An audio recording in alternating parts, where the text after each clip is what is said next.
Voilà, c'est un plaisir de vous recevoir en ce nouveau numéro de votre magazine Éveil Patriotique. Cette fois-là, pour ce nouveau numéro, nous avons quand même voulu consulter euh, un avocat. Il est avocat, il est analyste politique aussi. Il n'est pas ici à Kinshasa. Nous avons fait de notre mieux pour quand même avoir ces images. Il est à l'extérieur. Nous n'allons pas peut-être dire son pays, puisque jusque-là, il est en train de faire ses démarches et faire quelques recommandations pour la République. Il s'agit bien sûr de Maître Loulou Moutou. Nous l'avons interrogé sur le sujet d'actualité, la gestion du pays, la situation sécuritaire à l'Est, dialogue organisé en Afrique du Sud. Il a donné ses points de vue, il a fait quelques recommandations par rapport au gouvernement. Comme vous le savez bien, le Congo, c'est la préoccupation de tout Congolais. Congolais, nous, c'est Sikazali, Ngakolobela Mboka na ye, ayeba euti wapi ezokende wapi et qu'est-ce qu'il faut pour notre garantir avenir. Alors Maître Lulu abeti masolo sous Constant, pour ça Constant Moutamba akoti na kati vraiment en tant qu'un avocat et puis analyste et nasuka nango asali recommandation par rapport à marche, il y a bonne marche, il y a bon cannabis au Congo. On le suit et puis to yambaye et to continuer émission nabiso. Bonjour messieurs les journalistes, merci pour votre invitation. Merci aussi de m'avoir permis pour que je puisse réagir, n'est-ce pas, dans votre émission.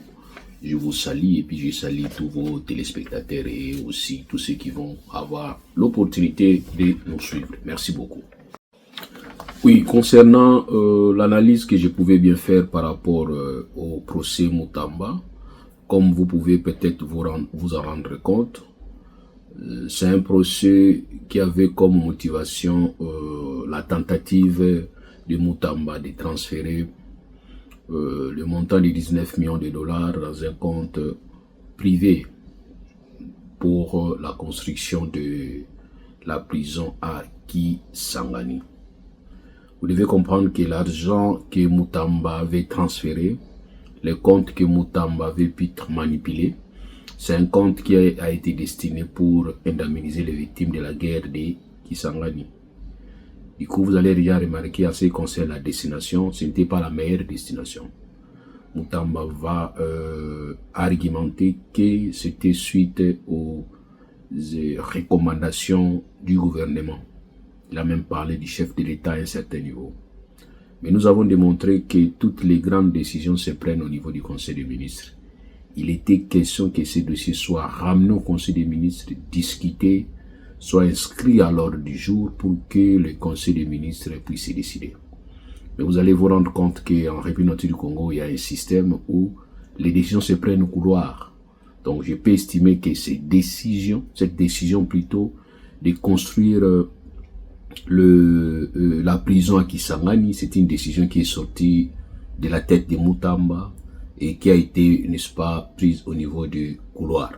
Parce que si du moins ils avaient discuté au niveau du Conseil des ministres, nous aurions peut-être été informés par le compte rendu du gouvernement, comme c'est toujours l'habitude où le gouvernement nous énonce les sujets à l'ordre du jour et puis délibération par les conseils et aussi les conseils à donner des orientations dans ce sens.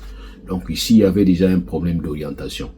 Comme l'argent était destiné pour indemniser les victimes de Kisangani, il était question qu'on puisse prendre réellement en compte cette indemnisation. Mais du moins, dire qu'on devrait construire la prison, c'est-à-dire qu'il n'y avait pas les mariages entre la destination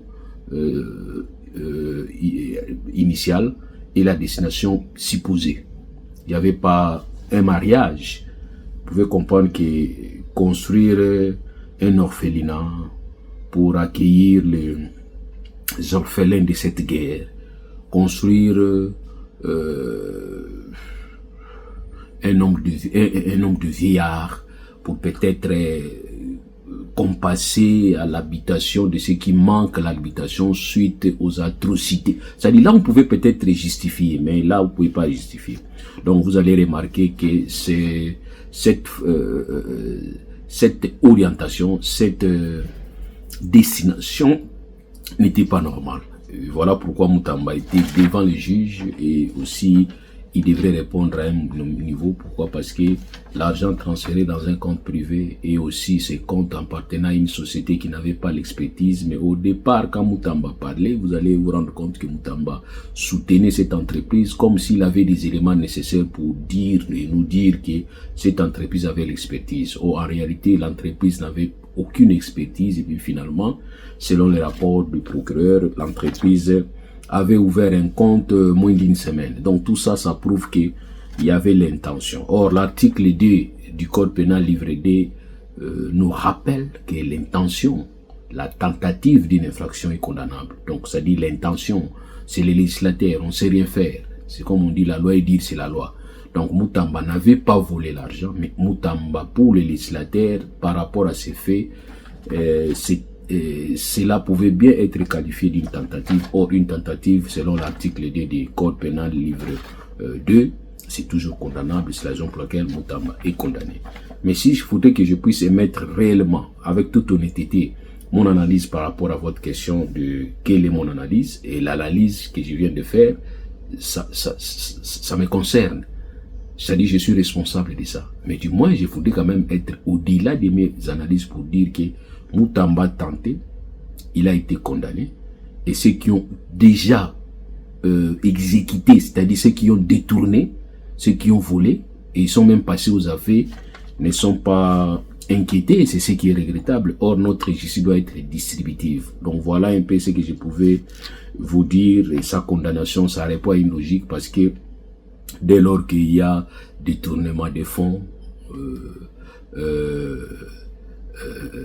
la condamnation c'est une année à 20 ans. Et en ce qui concerne les maximums, vous devez comprendre que le parquet a toujours tendance à prendre les maximums. Or ici, par rapport à ces cas, les maximums c'était 20 ans. Mais or, le procureur était tellement clément, bien qu'il a été humilié, il a été insulté, menacé même, mais au lieu de retenir les 20 ans, il a tout simplement retenu 10 ans. Et finalement, la Cour a opté pour 3 ans. Voilà. Écoutez, en ce qui concerne l'avenir politique de Moutamba, moi je ne suis pas divin, je ne suis pas Dieu, je ne sais pas vous dire exactement, mais nous sommes des analystes politiques. À un certain niveau, nous projetons, c'est-à-dire s'il faut projeter, je peux que comparer l'avenir des autres, les avenirs des autres leaders qui étaient dans le même cas que Moutamba aujourd'hui. Je prends l'exemple de Nelson Mandela. Nelson Mandela a été incarcéré plusieurs années. Il a passé toute sa vie en prison, mais il est ressorti. Finalement, après, quand il ressort, il devient président de la République. Et vous allez remarquer, il a donné un signal au monde pour dire que nul ne peut rester éternellement au pouvoir. Et il était obligé, n'est-ce pas, de céder. Et Nelson Mandela est décédé avec dignité. Donc aujourd'hui, je demande à Moutamba de se réconforter de là où il est, accepter. 3 ans c'est trop, 3 ans c'est peu. Et nous avons aussi vu l'histoire de notre vieux Bruno Tshibala, qui était incarcéré, et puis juste après son incarcération, il ressort Premier ministre. Donc moi je pense que tout peut aller, et aussi je vois aussi l'histoire de Jean-Pierre Bemba, 10 ans de prison, son parti politique est toujours resté actif. Donc moi je pense que Moutamba doit se réarmer moralement, pour voir dans la mesure du possible comment il peut garantir son avenir. Parce que s'il va commencer à se mettre des idées dans la tête, vous avez remarqué même en entendant sa condamnation, quand il était dans l'attente de sa condamnation, de la décision de justice, il a carrément laissé, il a négligé sa vie, il a laissé encore pousser les cheveux, c'est déjà beaucoup, mais il a encore laissé pousser les cheveux, il a cessé presque de se soigner, il va commencer même à opter ce qu'il a toujours interdit, ce que nous appelons le tapage nocturne. Il a encouragé, il y a eu des veillées, il y a eu des cérémonies, n'importe quoi, voilà, ce qui est un peu regrettable, mais du moins, moi j'encourage Moutamba de garder confiance. 3 ans CP, en ce concernant son inéligibilité, ben, écoutez, il doit être fort, parce que s'il va revenir après 3 ans, il sort, c'est bien, parce que la sanction complémentaire en ce qui concerne inéligibilité, ça va juste commencer après 3 ans. Or, s'il ressort déjà après 3 ans, qu'il réorganise son parti politique, les mouvements politiques, il peut peut-être avoir plus de sympathisants qui vont venir et puis il va avoir la force politique de fédérer certains partis politiques autour de lui, peut-être créer la majorité au niveau de l'Assemblée nationale et peut-être obtenir par cette majorité la loi d'amnistie. Et puis finalement, cette loi pouvait bien effacer, puisque c'est la loi d'amnistie qui efface les condamnations. Donc, après avoir passé 3 ans, Moutamba va peut-être se renforcer et finalement, quand il va ressortir, il va pousser son parti politique, toujours être actif, et son parti politique peut obtenir avec les autres partis politiques qui seront ensemble en coalition avec lui, créer la majorité au niveau du Parlement et puis, n'est-ce pas, voter une loi pouvant permettre à ce que leur leader soit amnistié et puis finalement, Moutamba peut reprendre activement sa vie politique. Donc voilà ce scénario que moi je projette pour Moutamba. C'est ainsi, je dis, il doit rester fort, il doit supporter, il doit comprendre que c'est ça la loi, c'est comme on dit, la loi est dure, mais c'est la loi. Mais nous, au départ, nous lui avons dit de fuir. C'est ce qu'il n'a pas voulu. Bien écoutez, aujourd'hui, Moutamba est dans les pétrins parce que nous lui avons demandé de quitter parce que nous avons compris que cette justice était tellement clochardisée, cette justice était tellement manipulée, téléguidée, Moutamba ne pouvait pas arrêter et surtout que Moutamba avait déjà eu des conflits avec ces mêmes magistrats. Mais finalement, je retrouve un esprit humanitaire.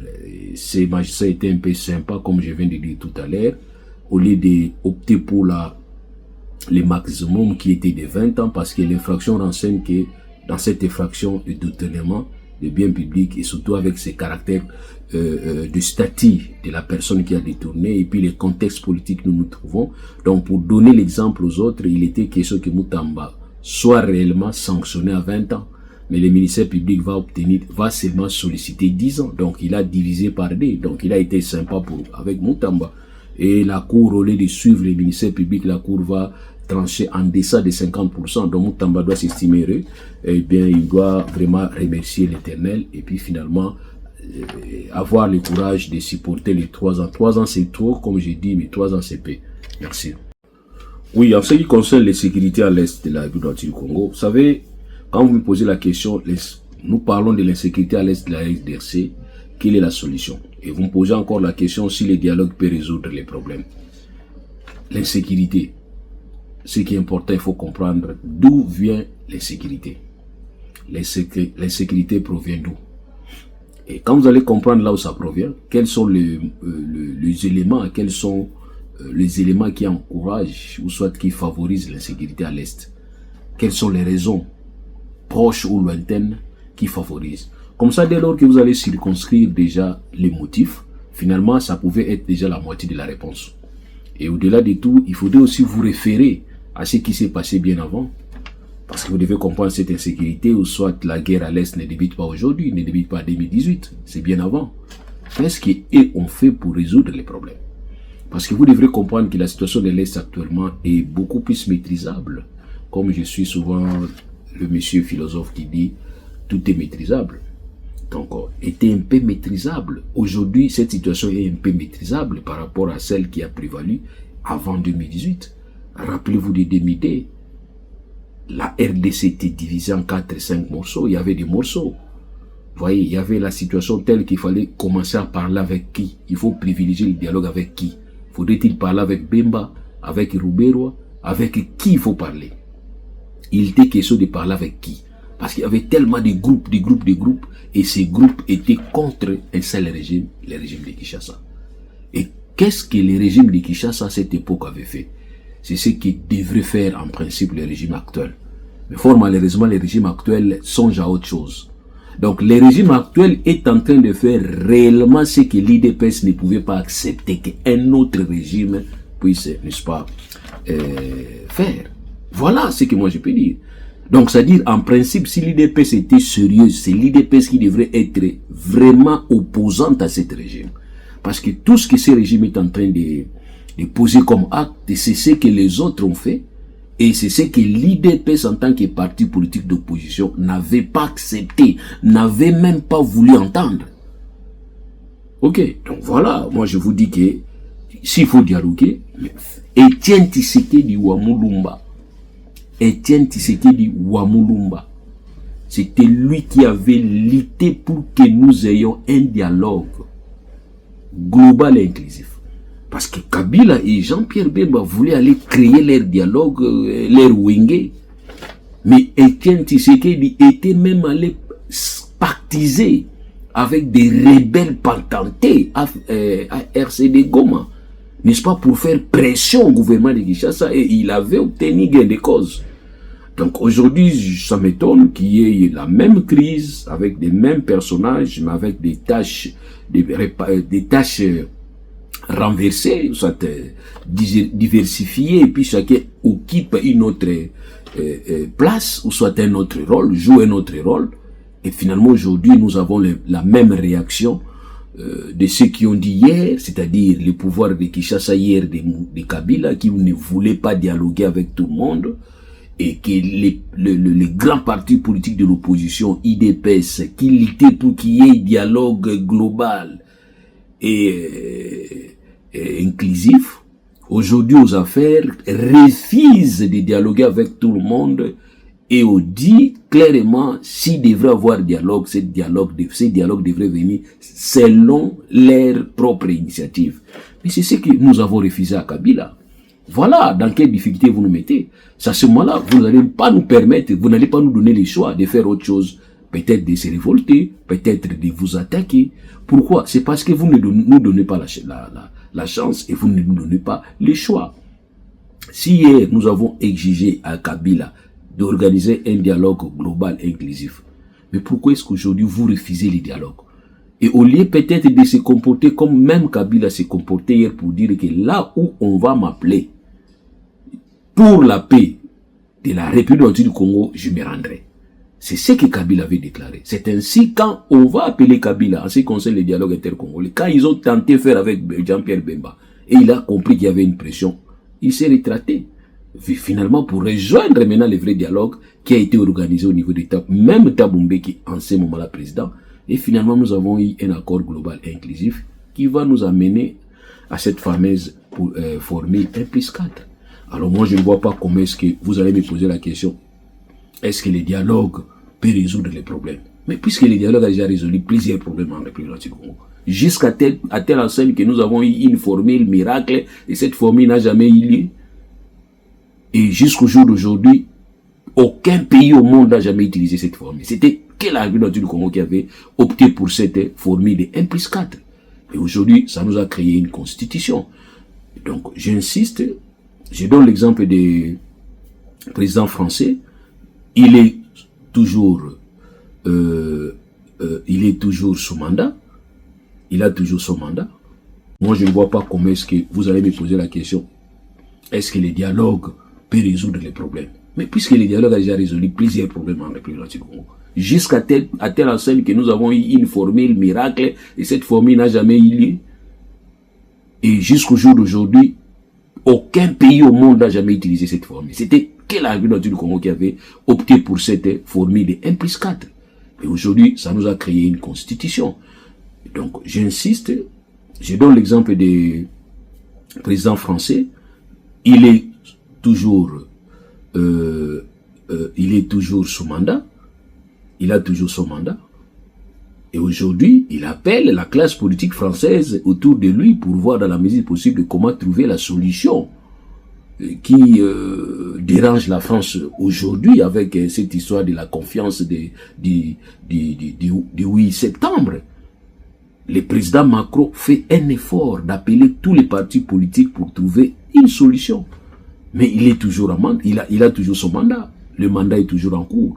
Mais quand aujourd'hui j'entends les gens dire qu'on ne peut pas dialoguer aujourd'hui parce que Félix Tshisekedi n'a pas encore fini son mandat, je me dis non, le dialogue c'est un caractère permanent.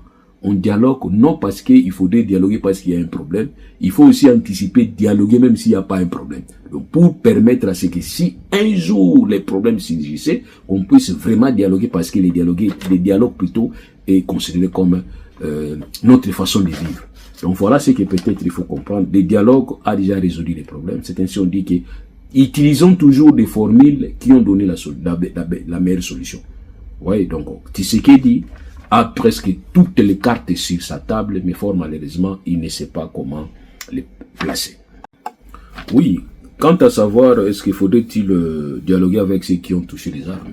Je me pose la question.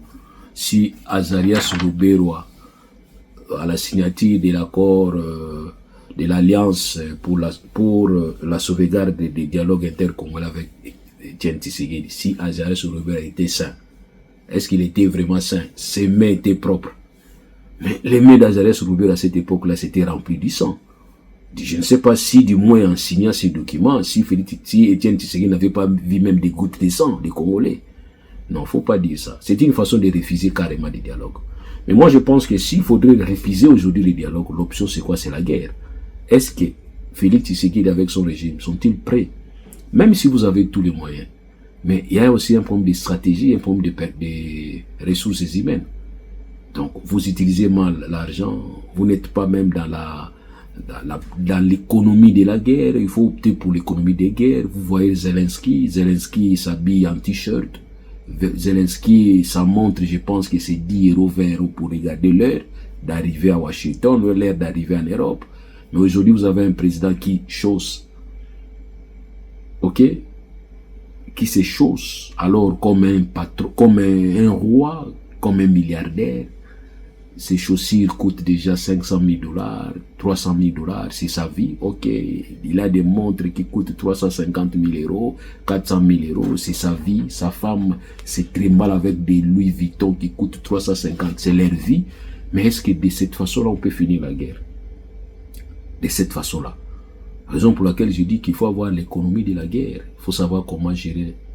Donc aujourd'hui, je ne vous interdis pas de dialoguer parce que les dialogues, c'est un état d'esprit. Aujourd'hui, quand il y a un couple béni devant la bénédiction nuptiale, ou soit devant un prêtre, devant un pasteur, les conseils, c'est quoi? Vous devez toujours garder les dialogues. Mais à ce moment-là, on ne pouvait pas parler du dialogue parce qu'il n'y a pas de guerre. C'est la joie. Quand un couple se marie, c'est la joie. Donc, il faudrait peut-être leur dire, vous devrez savourer de votre vie de couple. Mais là, le pasteur ou soit l'abbé vous dit, vous devrez toujours garder dans l'esprit que s'il y a un problème, il faut dialoguer. Donc le dialogue ici est considéré comme état, un état d'esprit. Hein? Mondis vivendi. C'est-à-dire une façon de vie. Oui, donc s'il y a un problème, il faut parler. S'il n'y a pas un problème, il faut toujours parler. Il faut garder ces contacts parce que c'est très important. Quand vous dites aujourd'hui, vous allez parler avec personne et que demain, devant l'impossible ou soit devant un blocage, vous allez commencer à chercher des gens, ça diminue. Vous voyez maintenant aujourd'hui, Tshisekedi est ridiculisé. Ridiculisé pourquoi? Parce que hier, il avait dit qu'avec des pâtés, il ne parlait pas. Il avait dit que Paul Kagame est social, mais aujourd'hui, il est en train de suivre et de se plaindre même. Ouais, donc moi je pense que c'est un peu une façon de nous ridiculiser, et puis nous sommes ridiculisés, il faut qu'on se le dise. Voilà, il faut qu'on se le dise. En ce qui concerne la rencontre de Thabo Mbeki au niveau de l'Afrique du Sud, je voudrais dire que c'est comme je viens de dire tout à l'heure, c'est pas la première fois qu'il y ait ce genre d'initiative. Et aussi, j'entends, en fait, quand j'ai entendu la réaction de l'envoyé spécial de Donald Trump par rapport à la multiplicité des processus, il va répondre que tous les processus sont les bienvenus, qui peuvent nous amener vers la paix. Donc les Américains, les grandes puissances, mais ils vont reconnaître que tous les processus sont les bienvenus, sont utiles, si ça pouvait nous amener, n'est-ce pas, vers la paix. Moi, je pense que le pouvoir de Kinshasa a négligé inutilement cette rencontre, mais la politique des sièges vides ne paye pas. Il était question qu'ils puissent envoyer même des gens, même des seconds rangs. Ok, au lieu d'envoyer un ministre, vous pouvez peut-être envoyer un vice-ministre, juste pour être un observateur, savoir exactement qu'est-ce qui se passe là-bas. Ne pas à participer parce qu'on vous invite, ou soit vous devrez être dans ces réunions, et finalement vous dites que je ne participe pas parce que je ne suis pas content de telle personne, c'est la faiblesse. Vous avez vu, il y avait un sommet où Paul Kagame avait refusé de participer parce que le sommet faisait pression à Paul Kagame. Vous savez que la République du Congo avait gagné. Pourquoi? Parce que la République du Congo était celle pour faire passer sa voix. C'est comme ça. Alors, quand vous ne vous présentez pas, c'est les autres qui vont se présenter. Ils vont faire comprendre aux gens que voilà, celui-là c'est un orgueilleux, c'est comme ça, c'est un récalcitrant, voilà. Or, il faudrait peut-être dire que nos ministres ne se déplacent pas. Mais nous allons quand même accorder l'écoute comme observateurs. Nous allons envoyer, n'est-ce pas, un vice-ministre, nous allons envoyer un secrétaire d'État aux affaires étrangères pour qu'ils viennent écouter, juste écouter, pas prendre des décisions, juste écouter, puis nous faire. Ça aurait été une façon pour vous de savoir réellement qu'est-ce qu'ils vont dire, qui est venu, et puis finalement, vous aurez dit, n'est-ce pas, comprendre, parce que c'est pas la première fois qu'on se met autour de Thabo Mbeki. Si hier Thabo Mbeki était président de la République, on s'est mis autour de lui pour trouver la solution de 2+4 et de 1+4. Donc voilà pourquoi j'ai dit que vous auriez dû peut-être accepter d'y aller, parce que c'est nous qui sommes victimes. Et quand une victime se déplace, c'est justement pour savoir comment protéger ses intérêts. Donc voilà. Et aussi, il y a un autre problème qui m'a tellement surpris aussi dans tout ça. Comment comprendre que Kinshasa va refuser que certaines personnes se rendent, et aussi en bloquant même le passeport. Il y a un passeport diplomatique qui a été bloqué. Et aussi, je me pose la question comment quelqu'un qui a un passeport diplomatique qui se retrouve dans un autre parti, ou soit dans une autre vision, ou soit dans un, c'est-à-dire, je sais pas, il voulait aller là-bas à quel titre, comme un officiel ou bien comme, voilà aussi l'usage et aussi l'octroi des passeports diplomatiques. Parce que moi je pense que quelqu'un qui était diplomate, qui avait bénéficié de l'obtention d'un passeport diplomatique, dès lors qu'il n'est plus aux affaires, il faut retirer ses passeports et puis lui donner urgemment un autre passeport ordinaire. Parce que les passeports diplomatiques, c'est un passeport qui est réservé à ceux qui sont actifs. Maintenant, la personne qui allait se rendre en Afrique du Sud, dont on a ravi les passeports au niveau de la DGM. Maintenant, je me pose la question, c'était à quel titre? Comme un officiel ou bien comme un opposant mais disposant d'un passeport diplomatique? C'est ça votre problème. Même à vos jardiniers, vous leur avez donné des passeports diplomatiques. À vos chauffeurs, à vos concubines, vous les avez donné des passeports diplomatiques. Voilà. Moi, j'étais un peu scandalisé d'apprendre que quelqu'un qui doit se voyager avec un passeport diplomatique a été empêché parce qu'il devait se rendre à la conférence de Thabo Mbeki. Moi, j'ai posé la question, mais pendant qu'il Kinshasa a déclaré que personne ne devrait s'y rendre, lui allait partir en tant que qui? Ça aussi, je me suis posé la question. Il y a aussi d'autres opposants qui ne sont pas partis, et semble-t-il, ces opposants n'ont pas obtenu leur visa. L'Afrique du Sud, vous devez compenser à ça, dire la vérité aux gens. Il faut dire la vérité aux gens. Votre caractère un peu ambigu, là, il faut éviter. Comment est-ce que vous organisez dans votre sol une grande conférence, devrait réunir les acteurs politiques congolais, vous les invitez, et puis finalement, il faut commencer à refuser, il faut commencer à leur refuser les visas. C'est pas normal, c'est impensable, c'est inimaginable. On ne peut pas comprendre. Et c'est là où j'ai compris que même au niveau de l'Afrique du Sud, au niveau de l'ANC, il y a des guéguerres. C'est entre vous. Parce que c'est Thabo Mbeki qui organise, il n'est plus président. C'est lui qui est là, s'est dit, bah, écoutez, celui-là va me voler le végétariat. Alors, écoutez, il faut que peut-être je complique. Parce que les gens disent que c'est Kinshasa qui aurait donné les injonctions en Afrique du Sud pour refuser à certains. Moi, je ne pense pas. C'est tellement souverain, cette affaire des refus-octroi des passeports, c'est souverain en Afrique du Sud. Donc, si peut-être l'Afrique du Sud pouvait nous dire à quel jeu il joue, ça pouvait peut-être nous aider. Donc, cette rencontre pouvait bien se tenir ailleurs. Donc, prochainement, que les opposants congolais s'accordent à dire que s'il y a rencontre... Voilà, pour moi, ce qui m'a intéressé, c'est la chute. Corneille Nangaa appelle les gens qui bazonga na Goma, les réfugiés, au batutu bazana exil, to bakendaki bazonga par Goma. Et lui a dit clairement, tokozonga par Goma, je suis congolais, na koki kokitate par Goma, là où il y a la rébellion. Il y a plusieurs Congolais qui font cet appel-là, cette demande-là au chef de l'État. Fachi Beton appelé les Congolais bazonga na Kinshasa. Bazonga par Kinshasa, qui est la capitale de ce grand pays, la République démocratique du Congo. Tout le monde veut apporter un plus pour la reconstruction en Mboka. Et ceux qui passent par Goma sont des destructeurs. Oh, bazali ko bomba, bazali ko détruire Mboka na biso. Et les vrais, bazonga par Kinshasa, comme le cas de Maître Loulou, qui appelle le chef de l'État Félix Tshisekedi, Yakozong Sabana Mboka Nyonso et Sikamoko, Basolola, surtout pour la bonne marche, la République démocratique du Congo. Je pense que cet appel, et que comme la Mokonzamboka Félix Tshisekedi, Ayoka toujours mbela souci à la population congolaise pour que le vrai Congolais qui ont besoin d'apporter un plus, Bazonga Mbongo, na Mboka Nabiso Congo. Un grand merci, na Maître Loulou, de là où il est disposé de son temps pour répondre à nos différentes préoccupations. Un grand merci aussi à vous tous qui nous avez suivis. Et puis, restez toujours branchés sur votre chaîne Congo Live pour plus d'informations. Merci.